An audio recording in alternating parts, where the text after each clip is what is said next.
Hello, I'm Dana Reynolds with Mastercut Gems, Toshigi polisher. About 18 years collecting furniture for about 20 years. And right now we have a few blades, few blades that I've been working on over the last 5 years. So they're about ready for somebody else to take them on.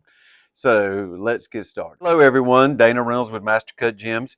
We have today a Wakizashi. This Wakizashi I got to restore. It was badly rusted, had a couple of chips, but nothing beyond, a good foundation polish. The Habaki and the Seiya are the only original two things with this blade that came with the blade. Decent Kashira. Got the little end piece here. It needs a little band there, which, you can make one out of sterling silver and slip it on. Basically, it's pretty close to a flawless blade. It's got a wide Seguha Haman along from here and very good turn back in the Boshi. So, I mean, everything about this blade is healthy. No chips, no flaws, no kizu, no fukure. I mean, nothing. It did have this brass habaki that was original to it. I had to make the hard rock maple suka, and this is some of my period furniture. This is iron, fuchi, and kashira with a little ornate pattern on it.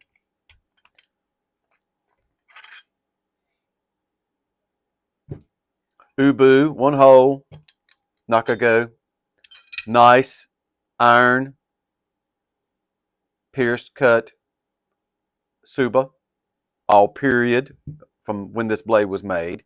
Don't know about the habaki. To me, it's not traditional because it's brass, but it is well made and it fits it properly. But it came with it. Other than that, it's a very, very nice blade. It's from my buddies and I that look at it, they figure it's probably Shinshinto, probably mid 1700s blade. Hasn't had a lot of action because it's just not been polished a lot. Probably a couple times, counting the one I did it, maybe 3, but nothing significant, nothing, no big chips, no big deep pitting rust. It's just a very healthy blade, good length, good thickness, nice sori. The blade itself is 39.2 centimeter Nagasa, which is about a little over 15 inches. It is 7.2 millimeters thick at the hamachi.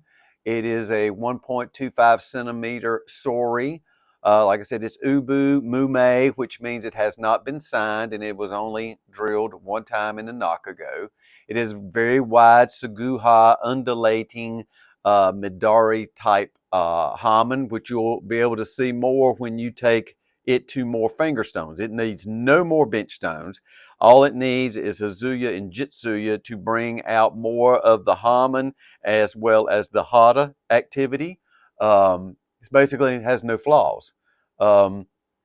This is a very good blade. God, I mean, it's just a nice, wide Madare Seguha Haman. I mean, it is just a very, very functional blade.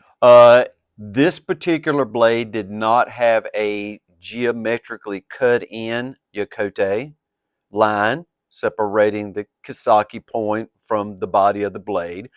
And if they did have a geometric Yokote, I cut them back in. If they don't, I don't cut them back in. I'll just put the pseudo or cosmetic Yokote line, which is all you're doing is just wrapping this off with electrical tape and going across or going opposite with the perpendicular of the Kisaki where the actual curve starts in, and then you just take your Hazuya and go with this perpendicular scoring, which actually gives it highlights it and also creates this little line. Is cosmetic. I will say that the majority of the ones that I have had to restore that did have the cut in or really chiseled Yokote, they chip and break off here at the tip. So they break off the Kisaki because it thins it down. That's just up for debate, but you know, if you was going to be using this in functional war or anything like that, you want all the strength in the tip that you possibly can have. So if it had it prior to coming to me to polish, I put it back. If it didn't, I keep it the way it came to me. So that's just me. I'm a minimalist. That's just, I don't take any more than I absolutely have to. Um, but this right here is a very nice, clean, sharp, lovely blade that, you know, to finish it out completely, you might want to paint the saya. Little piece right here that you want to put in where the kazuka goes in. Then you'll have to take your Sammy and then your Ito and then wrap it.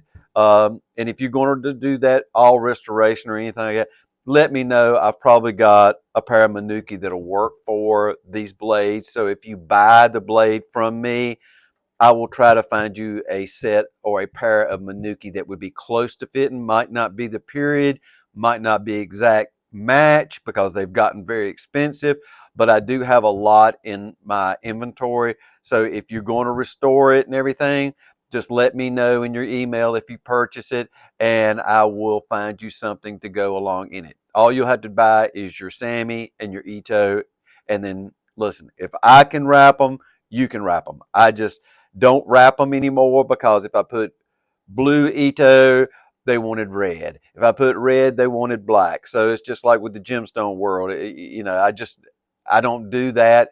If you want to do it, that's fine. If I can do it, you can do it. And it's not hard and it's not costly. Not like stones, where one stone cost me about $1,100 just for a Kamanagura natural.